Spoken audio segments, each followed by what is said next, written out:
Good evening, and thanks for joining us for News 3 this Sunday. And what a gorgeous one at that. The perfect day to get outside and enjoy all that sun. The weather causing more crashes all across Wisconsin this weekend. Cybersecurity a major threat, not just for governments and companies, but for Madison residents, too. At first glance, the numbers are pretty shocking. In 1 year, the number of sexual assaults reported to the UW-Madison campus has risen by more than 100. The state Senate has introduced its own version of the budget in hopes of resolving a deadlock. The budget is now officially 18 days late. Our political reporter Jessica Arp has the latest on the negotiations, Jess. The Pentagon has confirmed it set up a multi-million-dollar program to investigate UFOs. Leah Linscheid is in for Susan Simon, who's getting ready to MC the big Geo's Garden benefit tonight. And a good day to be inside watching that. Doing this show, it's hot as blazes outside. It's National Sour Candy Day, my kind of day. Everybody knows I have quite the sweet tooth, so let's dig in. Sour bright octopus. I love this. This is my favorite segment. I've been waiting for this for an hour. All in good spirits. They got the right medal afterwards, obviously. First medal since 2006. Yeah. Who cares what it says? Exactly. It's gold. You won. It's a good day. Last night you were asking about, are we done with the snow for the year? I should not have said that. Put the jinx on it. I ruined it. I'm sorry. Do you have any questions about the manhunt? Seems like there's something happening every day. Like Tuesday, he robbed that gun shop. He has like 16 high-end rifles. Is Monona going to go on lockdown? April, we have a list on our website, so take a look. A lot of schools are going on soft lockdown, which means that schools are still happening, or school is still in session, but they're locking all of the doors. Not quite the news some were hoping for, as many of those same residents are among the more than 500,000 customers still without power tonight. And not the case for us here. A gorgeous weekend, but ending Monday with a little bit of precipitation. Reedsburg, as far as when the snow will start, so Susie, it sounds like there's going to be some sort of precipitation all day. So I'm going to post this and pin it to the top in case you guys missed any of this info. Your afternoon commute to be not the greatest. Maybe for... And that's kind of the case for everyone, I think. Everybody should just take it a little slower. This is News 3 at 10. Good evening, and thanks for staying up late with us for News 3. Tonight, lawmakers are warning President Trump not to fire Robert Mueller after accusing him of leading a biased investigation. Trump took to Twitter to attack Mueller, while one of his lawyers told reporters it was time for the Russian probe to end. Now, GOP senators are getting involved, saying a move to fire Mueller would be crossing a red line that could possibly even end Trump's presidency. Wisconsin voters will decide next month whether to get rid of the office of the state treasurer. Republicans say the position has outlived its usefulness. The office has already been stripped of most of its duties over the past decade.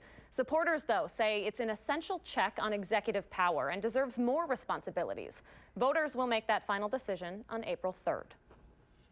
New tonight, thousands of people are still without power 6 months after Hurricane Maria hit Puerto Rico. Thousands of miles away here in Wisconsin, a group of UW students are trying to help. Our Rose Schmidt joins us to tell us how. Hi, Rose. What a great way to utilize their skills to help people in need. Yeah, they're all from different types of backgrounds, but they're all coming together to do this. Some great work. Very neat project. All right, Rose Schmidt reporting tonight. Thanks, Rose. The weather now, a mild weekend, but that's about to change this week. Gary Canalti has our first alert forecast. Hey, Gary. Yes. All right, thanks, Gary. New information now on a shots fired call at an underage drinking party this weekend. This is a pretty scary story for parents. It happened in the town of Vienna just before midnight. Deputies say a fight broke out at that party, spurring someone to shoot out of a car window as they drove away. An 18-year-old woman was hurt, but she is doing okay tonight. No one is in custody yet, as deputies are still investigating. Monona police are looking for someone who ran off after a car crash early this morning on the BELTLINE.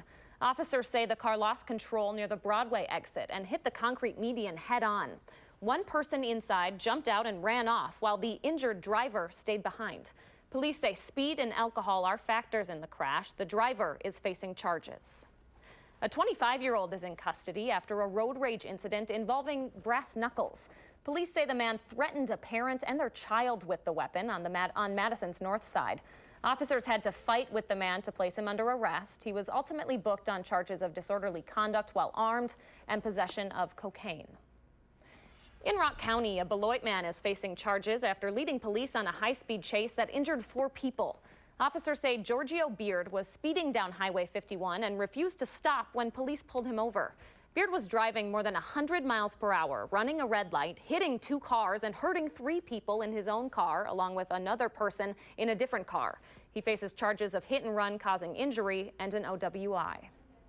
Up north, police in Menomonee Falls are looking for these 3 people accused of stealing dozens of lottery tickets this morning. The woman in this photo created a distraction by dropping a glass bottle in the back of the store, while the 2 men took more than 100 scratch-off tickets from behind the counter. Anyone with information, anyone who might recognize these people should call Menomonee Falls Police, the number right there on your screen. We now know the names of the 6 victims killed in a bridge collapse at a Florida university this week. The youngest victim was an 18-year-old student at college. Another victim, a father of 3. Police were worried they'd find more bodies as they sifted through nearly 1,000 tons of broken concrete and steel, but authorities say everyone has been recovered at this point. Investigators are still combing through the scene tonight to preserve evidence before the site is cleaned up. More fallout for a data mining company this evening as Cambridge Analytica is accused of stealing Facebook data from millions of users for the Trump campaign. The New York Times reports that Robert Mueller's Russia investigation now wants any emails from this company that involve the election. This after former employees say they mined data from 50 million voters on Facebook without their knowledge. That data was allegedly used to help the Trump campaign target users with ads.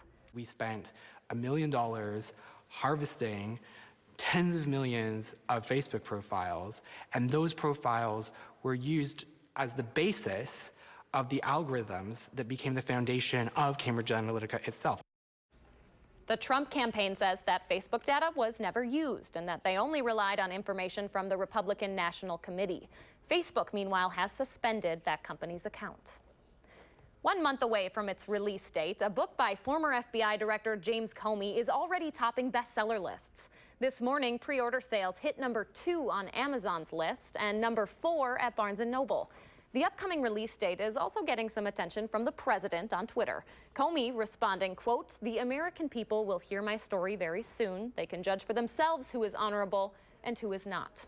The book, called A Higher Loyalty, is set to be released on April 17th. Back in Wisconsin, folks in Beaver Dam are helping residents rebuild after they lost everything in a deadly explosion and later a controlled burn of their apartment building. You'll remember officials had to burn down the entire building to get rid of leftover chemicals that caused that explosion. There's a bank account set up for the people who lived there, and today a bowling fundraiser is helping to bring more relief. Local firefighters put that event together. It's one of those things where it really hits home when you're the one who is seeing this apartment structure burn to the ground. Firefighters pledged to match the first $5,000 donated, and the community hit that number just half an hour into the event. Great show of support there. Back in Madison, UW Hospital has a new way to connect with its patients. There's a photography collection up in its lobby created by the organization Photo Midwest. The exhibit is free and open to the public as well as patients. Photos range from anything from nature shots to portraits. Hospital staff say they hope the art will brighten people's days. We're providing a little bit of comfort, a little bit of a mental break for our patients and families that might be going through a hard time. The photos on display will be there through the end of the month. A national junk removal business is expanding here in Madison, but it's here to do more than just clean out your basement. Our Amanda Quintana shows us how employees are helping our veterans find a purpose after serving. Amanda Quintana, WISC News 3. A noble cause behind that company. The business hopes to open a location in Janesville as well.